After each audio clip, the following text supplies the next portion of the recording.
দেখেন, এনসিপি বাংলাদেশে নতুন বন্দোবস্তের রাজনীতির কথা বলে নতুন ভণ্ডবস্তের রাজনীতি করছে।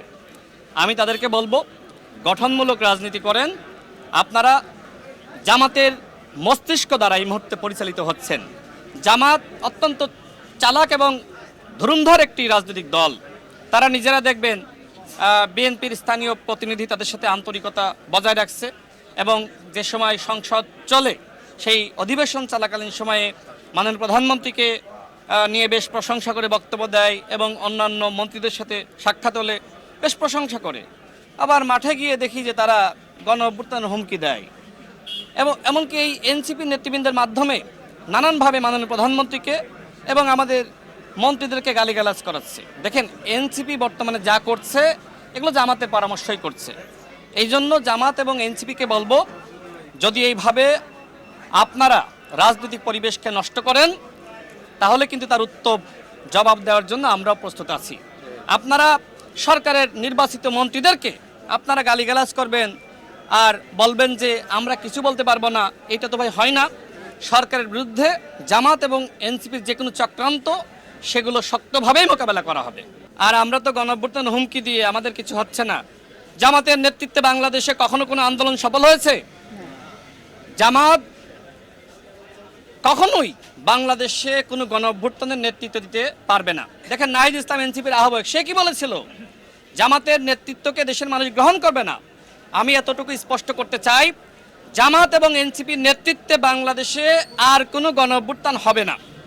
এবং ইতিমধ্যে তাদের এই আন্দোলন হুমকি ধামকি দেখে মানুষ হাসাহাসি করতেছে। যেখানে সরকারি দল এবং আমাদের মাননীয় প্রধানমন্ত্রী সফলভাবে তিনি এই দেশ পরিচালনায় নেতৃত্ব দিচ্ছেন, সেখানে জামাতের এমপিদের কর্মকাণ্ড দেখেন নাই। কেউ চায় পর্দা, কেউ চায় ওভেন, আবার কেউ চায় গাড়ি, কেউ চায় অফিস। এগুলো তাদের কমিটমেন্ট ছিল। নির্বাচনের আগে বলেছিল যে ক্ষমতায় গেলে আমরা সরকারি সুযোগ সুবিধা নিব না। এখন তারা বলছে যে সরকারের একজন এমপি যে সুযোগ সুবিধা পায় আমিও তাই পাবো। তাহলে আপনি কিভাবে বিরোধী দল থাকবেন? সরকারের সমস্ত সুযোগ সুবিধা সমানভাবে নিয়ে বিরোধী দল হিসেবে থাকা যায় না। মানুষ এই বিরোধী দলকে বিরোধী দল হিসেবে মানতে চায় না। এই জন্য প্রতিনিয়ত তারা গণঅভ্যুত্থান হুমকি দিচ্ছে। কেউ কেউ বলছে যে একদিনের মধ্যে সরকার পতন ঘটিয়ে দিবে, 1 মিনিটের মধ্যে নাকি পতন ঘটিয়ে দিবে।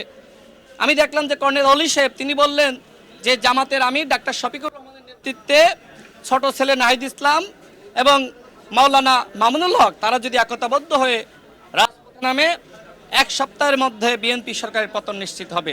নামেন না কেন? নিষেধ করেছে কেউ?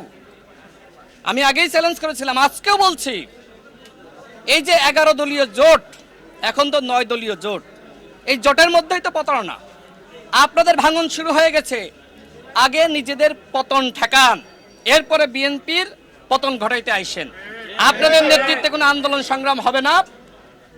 বরং এতটুকু বলতে চাই, এই বাংলাদেশে জামাত ইসলাম যে রাজনীতি করছে, আমাদের শহীদ প্রেসিডেন্ট জিয়াউর রহমান এবং পরবর্তীতে দেশনেত্রী বেগম খালেদা জিয়া তাদেরকে রাজনীতি করার সুযোগ দিয়েছিলেন। যে কারণে রাজনীতি করার সুযোগ পেয়েছে, কৃতজ্ঞতা প্রকাশ না করে বরং ষড়যন্ত্র করছে। জামাত এবং এনসিপির যে কোনো চক্রান্ত ষড়যন্ত্রকে ইনশাল্লাহ দাঁত ভাঙা জবাব দেওয়ার জন্য আমরা প্রস্তুত আছি। ধন্যবাদ।